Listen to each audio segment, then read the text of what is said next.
Hello friends आज के इस सेशन में हम लोग जानेंगे क्लाइंबिंग फिल्मी ऑपरेटर के बारे में। क्लाइंबिंग फिल्मी ऑपरेटर को एक दूसरे नाम से भी जाना जाता है जिसको बोलते हैं राइजिंग फिल्मी ऑपरेटर। तो सबसे पहले इस सेशन में हम लोग जानेंगे क्लाइंबिंग या राइजिंग फिल्मी ऑपरेटर के कंस्ट्रक्शन के बारे में, यानी कि इसकी बनावट के बारे में। फिर समझेंगे इसके वर्किंग और प्रिंसिपल, यानी कि इसके कार्य करने के सिद्धांत के बारे में। फिर समझेंगे इसके इस्तेमाल के बारे में कि इसका कहां कहां पे इस्तेमाल किया जाता है। फिर समझेंगे इसके फायदे या नुकसान, इसके यानी कि इसके एडवांटेज और डिसएडवांटेज को समझेंगे। इसके कंस्ट्रक्शन को इस डायग्राम की सहायता से मैं आपको बताता हूं। तो कोई भी जो ऑपरेटर होता है उसका जो मेन पर्पज होता है, जो वीक लिकर है उसको कंसंट्रेट करना, या दो से ज्यादा कोई अगर जो सब्सटेंस है जो मिक्स है उसको एक्सट्रैक्ट करने के लिए भी ऑपरेटर का इस्तेमाल किया जाता है। तो ऑपरेटर में हम लोग क्या करते हैं, ऑपरेशन करते हैं। तो यहाँ पर ऑपरेशन करने के लिए हम लोग हीट एक्सचेंजर का इस्तेमाल करेंगे। तो जो हीट एक्सचेंजर होता है वो सेल एंड ट्यूब टाइप का होता है। तो सेल एंड ट्यूब टाइप का हीट एक्सचेंजर कहाँ है, और इस पोर्शन को आप देखते हैं बीच वाले को, तो एक ऐसा है, एक सेल एंड ट्यूब टाइप का हीट एक्सचेंजर है। जो सेल क्या है, इसकी जो आउटर जो बॉडी है देख रहे हैं, जो आपको ब्लैक कलर की दिख रही है, ये सेल है। क्या है, ये सेल है। और जो आपको रेड कलर का जो दिख रहा है ये क्या है, ट्यूब है। पतली पतली क्या होती है, ट्यूब होती है। और इसको क्या बोलते हैं, ये क्या है, हीट एक्सचेंजर है। क्या है, हीट एक्सचेंजर। और किस टाइप का है, सेल एंड ट्यूब टाइप का हीट एक्सचेंजर है। इतना समझ में आ गया। ये जो पूरा सेटअप है इसी में हम लोग क्या करते हैं, ये ऑपरेशन को करते हैं। तो इसको हम क्या बोल सकते हैं, एक तरह से पूरे को ऑपरेटर बोल सकते हैं।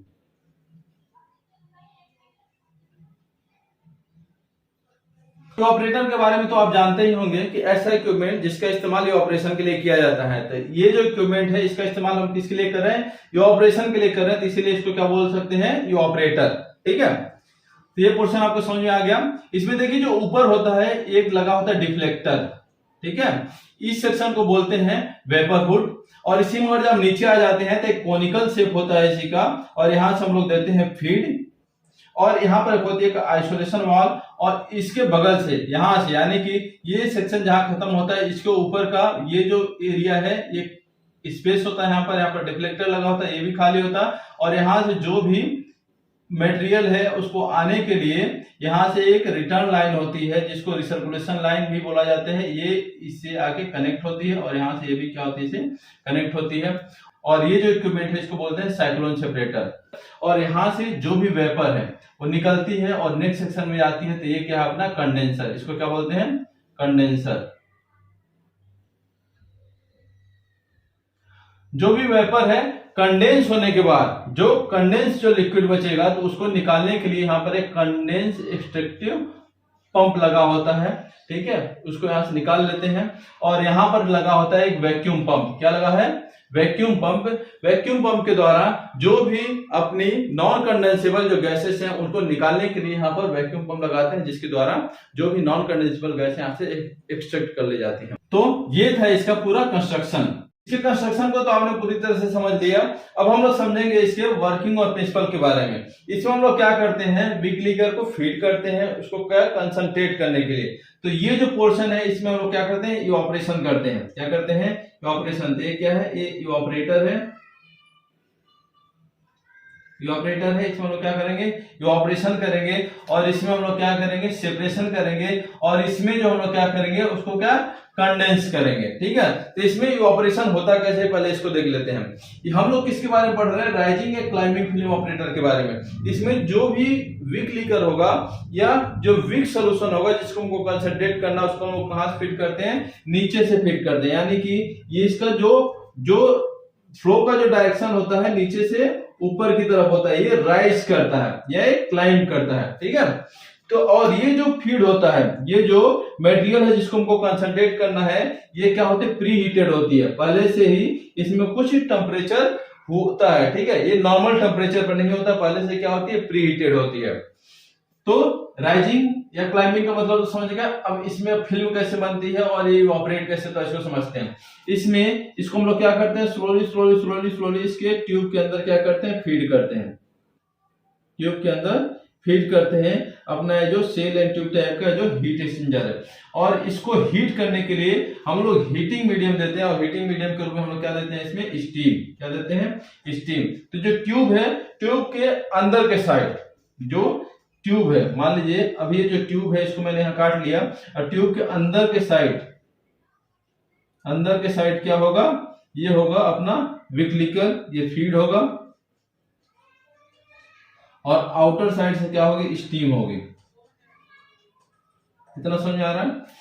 जैसे धीरे धीरे ट्यूब के अंदर से ये जो अपना लिक्विड है वो ऊपर की तरफ फ्लो करेगी, ठीक है। ये लिक्विड है, जैसे ही ट्यूब के अंदर से ऊपर की तरफ क्या करेगी, ये फ्लो करेगी।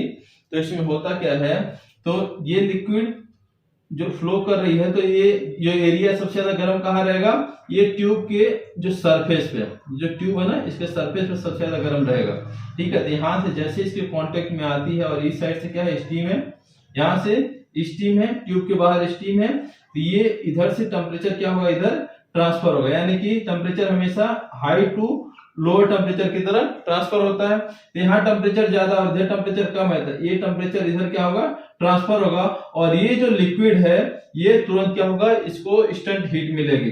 हीट मिलते ही क्या होगी, जो लिक्विड में क्या होगा, बबल जनरेट होगा। क्या होता है, बबल्स जनरेट होते हैं, छोटे छोटे क्या होते हैं, बुलबुले बनना चालू होते हैं। कहां पर बनेगा, ये ट्यूब के सरफेस पे, ठीक है। जैसे कि आपने देखा होगा कि आप जो पतीले में पानी को गर्म करते हैं, गर्म करते ही क्या होता है, उसके जो पतीले के जो सरफेस पे नीचे क्या होती है, छोटे छोटे आप देखते होंगे बबल जनरेट होता है। वही बबल क्या होते हैं, धीरे धीरे लिफ्ट करके कहां आते हैं, ऊपर की तरफ बढ़ने लगते हैं। ऐसा इसमें भी होता है। जैसे जैसे ही ये लिक्विड क्या होगा, ये इसके सरफेस पे है और हीट होगा, हीट होते ही क्या करेगा, ये ऊपर की तरफ फ्लो करेगा, और ऐसे फ्लो करता है।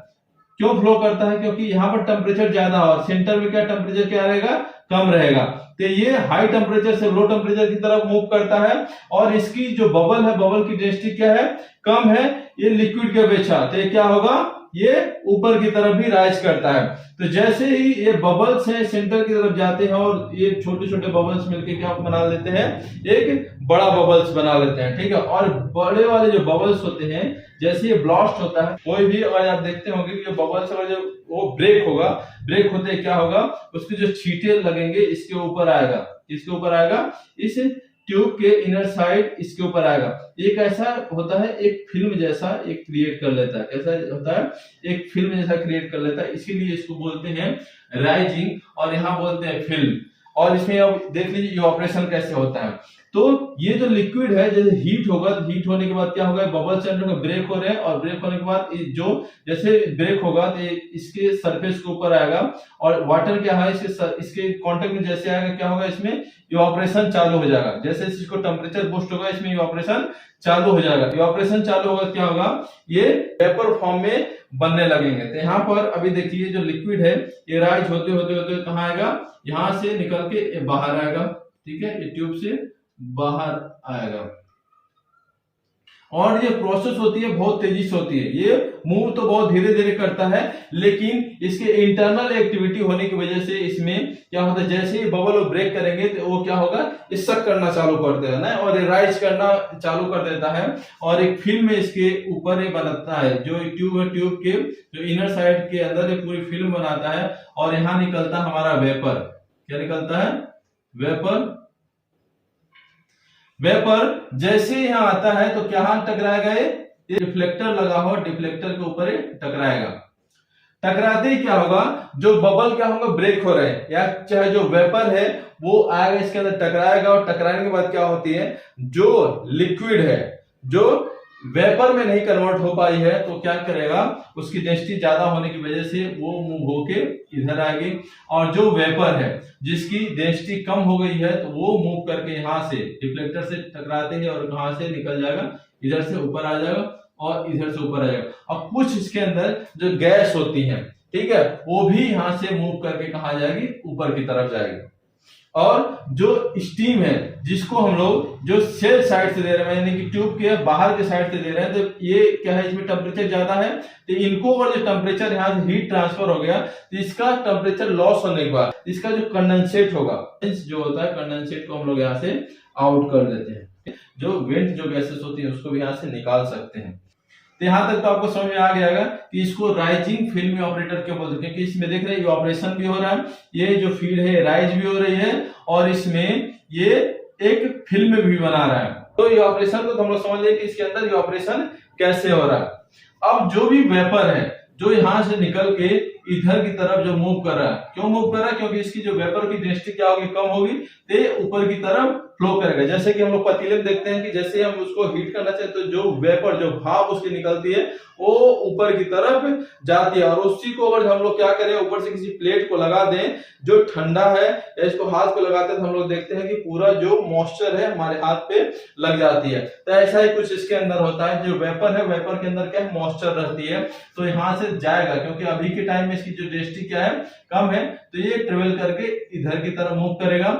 और ये जो लिक्विड है जो यहाँ की अपेक्षा, यानी कि यहाँ पर हम लोग किसी लिक्विड को जिसकी कंसंट्रेशन मान लीजिए 20% है, और यहाँ ये ऑपरेशन होने के बाद इसकी कंसंट्रेशन कुछ बढ़ी, तो मान लीजिए 40% है या 50% है, कुछ भी है, तो इसकी जो डेंसिटी है यहाँ की अपेक्षा यहाँ कुछ ज्यादा है। तो यहाँ होने के बाद जो लिक्विड जो रह जाती है, लिक्विड क्या करती है, इससे निकलते ही क्या करेगी, ये इस रूट को पकड़ लेगी और यहाँ से होके नीचे आ जाती है। ठीक है, किधर आ जाएगी, यहाँ से होते हुए इधर नीचे आ जाएगी।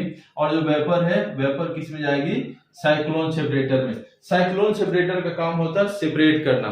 ये किसको सेपरेट करेगा, अगर वेपर के अंदर ये जो वेपर आई है, यहाँ पे वेपर है, वेपर के अंदर क्या होगा, गैस भी होगा और लिक्विड भी होगा। ठीक है, कुछ हैवी मटेरियल्स भी होंगे। इसका काम है कि इसमें जो भी गैसेस हैं, ठीक है, और जो भी मॉइस्चर है उसको तो क्या करेगा, जो गैसेस फॉर्म में है उसको तो यहां से जाने देगा। लेकिन और जिसमें साइक्लोनिक जो मोशन है, तो इसमें जो भी जिसकी डेंसिटी ज्यादा है, जो भी हैवी मटेरियल है, और साइक्लोन बनेगा तो यहाँ से क्या होगा, वो जो हैवी मटेरियल की डेंसिटी ज्यादा होने की वजह से इसके सरफेस के ऊपर यहाँ पर आगे टकराएगा, और फ्रिक्शन की वजह से क्या होगा, वो लिक्विड में या जो अपना जो भी मान लीजिए कुछ सॉलिड कंटेंट है इसके अंदर कैरी हो गया है, तो यहाँ पर आके कलेक्ट हो जाता है। इसको हम लोग भेज देते हैं इसमें, और इस लाइन से होते हुए यहाँ पर ये निकल जाता है। अगर हमारा जो फीड है 20% कंसंट्रेशन है इसका, और यहाँ पर इसकी कंसंट्रेशन हमारे जो डिजायर हमको जितना रिक्वायर्ड उतनी मिल है, यानी कि हमको चाहिए अगर जो 60% चाहिए और 60% मिल रही है तो हम यहाँ से निकाल लेते हैं। 60% अगर हमारे नहीं मिल रही है तो इसको हम लोग क्या करते हैं, अगेन इसके अंदर फीड करते हैं। ठीक है, कितना फीड करना वो डिपेंड करता है हमारे प्रोडक्ट के ऊपर कि हमको कितने कंसंट्रेशन का चाहिए था और कितना हमको मिला। अब यहाँ से जो भी वेपर्स निकले, वेपर्स कहाँ जाएगा, इसको हम लोग क्या करेंगे, वेपर को हमको क्या करना, कंडेंस करना है। कंडेंस करने के लिए हम लोग कहाँ भेजेंगे, कंडेंसर में। कंडेंसर में क्या होता है, एक सेल एंड ट्यूब टाइप का हीट एक्सचेंजर ही होता है। यहाँ पर जैसे हम लिक्विड को इवापोरेट कर रहे हैं, अब उसी को हमको जो वेपर है उसको हमको क्या करना है, कंडेंस करना है, उसको ठंडा करना है। ठंडे करने के लिए हम लोग क्या करेंगे, ये जो कंडेंसर में एक साइड से हम लोग कूलिंग वाटर देते हैं और इधर से हम लोग कूलिंग वाटर को निकाल लेते हैं, या इसमें हम लोग क्या कूलेंट को फीड करेंगे और कूलेंट को यहाँ से निकाल लेंगे। और ये जो होती है, ये जो कूलेंट जाएगी ट्यूब के अंदर से, कूलेंट कहां से इंटर करेगी, ट्यूब के अंदर चलेगी, और जो सेल साइड में होगा वो जाएगा वेपर, यानी कि वेपर इसके ट्यूब के चारों तरफ होगा। तो जैसे ये ट्यूब के कांटेक्ट में आती है, ठीक है, तो ये जो वेपर का टेम्परेचर क्या होता है, लॉस होता है, और वो टेम्परेचर किसको देता है, कूलेंट को। ठीक है, क्योंकि जो टेम्परेचर हमेशा हाई से लो की तरफ चलता है, और वेपर जो है कंडेंस होने के बाद जो भी लिक्विड होती है उसको यहाँ से हम लोग कलेक्ट कर लेते हैं, और कलेक्ट करने के बाद यहाँ से हम लोग इसको निकाल लेते हैं। ठीक है, यहाँ पर एक पंप लगा होता है जिसको बोलते हैं कंडेंस एक्सट्रैक्टिव पंप, यानी कि कंडेंसेट को निकालने वाला जो पंप है, यहाँ से पूरे कंडेंसेट को निकाल लेता है। कुछ ऐसी जो गैसेस होती हैं जो वेपर के साथ जो ट्रेवल करती हैं वो यहाँ पर आती हैं, उसको भी निकालने के लिए हम लोग क्या करते हैं, यहाँ पर वैक्यूम पंप लगा है। वैक्यूम पंप क्या करता है, इसको सक कर लेता है, इसको उन गैसेस को जो यहाँ पर कंडेंस नहीं हो रही है, और उसको यहाँ से निकाल लेता है। जो उसको क्या बोलते हैं, नॉन कंडेंसिबल गैस, ऐसी गैस जो यहाँ पर कंडेंस नहीं हुई उनको यहाँ से वैक्यूम पंप के द्वारा हम लोग बाहर निकाल लेते हैं। तो ऐसे काम करता है इवापोरेटर। यहाँ पर हम लोग क्या किए, जो भी वीक लिकर है उसको हम लोग यहाँ पर इवापोरेट किए। इवापोरेट करने के बाद उसको जो वेपर है, वेपर को हम लोग क्या करते हैं, सेपरेट करते हैं।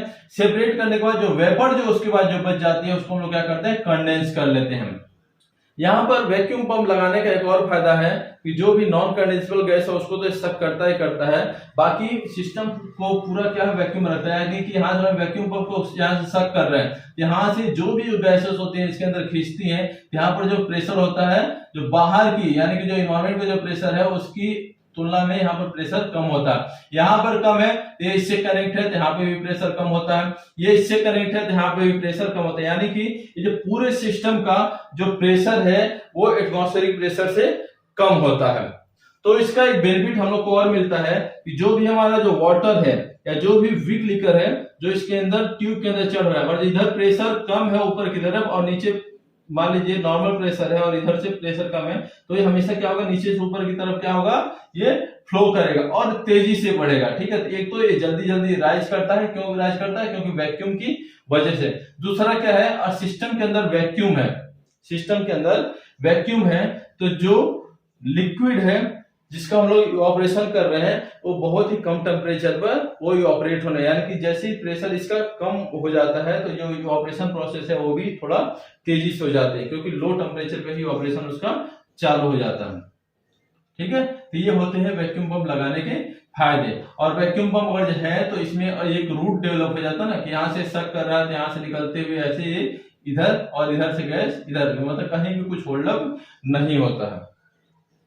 ये तो हमने समझ लिया इसके वर्किंग और प्रिंसिपल को, और इसके नाम को भी समझ लिया कि इस इवापोरेटर का नाम क्यों रखा गया, क्लाइंबिंग या राइजिंग फिल्म इवापोरेटर।